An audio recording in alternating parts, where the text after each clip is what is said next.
Our media product uses and develops common conventions of real media products, although challenges and questions certain components seen within short films.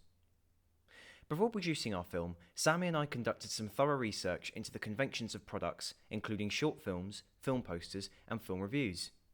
This would allow us to develop our increasing understanding of the styles and methodologies of film industry creations, consequently helping us to model our films on professional examples.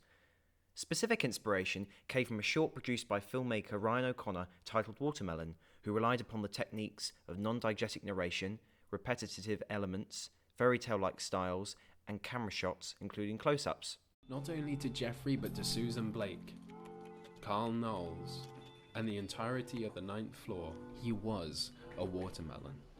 We chose to make use of these conventions, for we wanted to convey a childlike mentality, thus reflecting the mindset of our teenage protagonist Luke, who is physically disabled and suffers from cerebral palsy. He never wanted to be a watermelon, but now that he was one, he was comfortable. It was easy. Another of the creators we studied is one of our favourite young producers, Bertie Gilbert.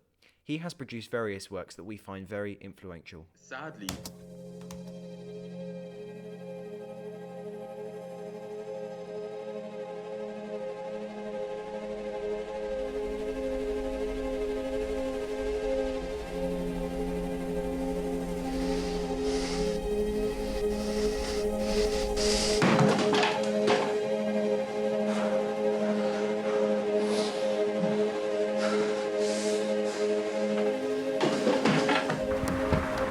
In particular, we admired Gilbert's use of titles and camera composition, such as big close-ups, which are effective at translating emotion to the audience.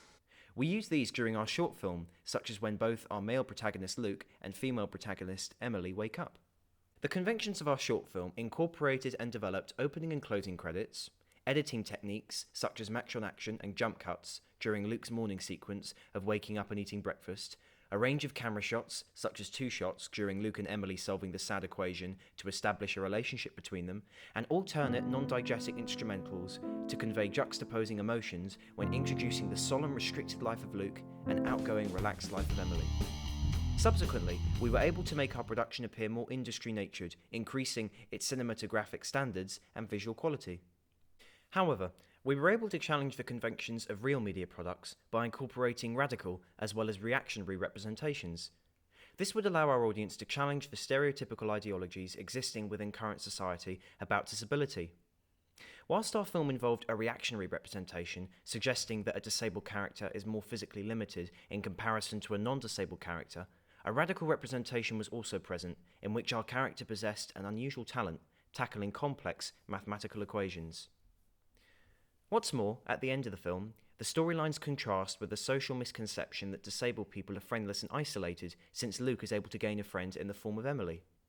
As a result, we were able to question society's dominant ideology about disability.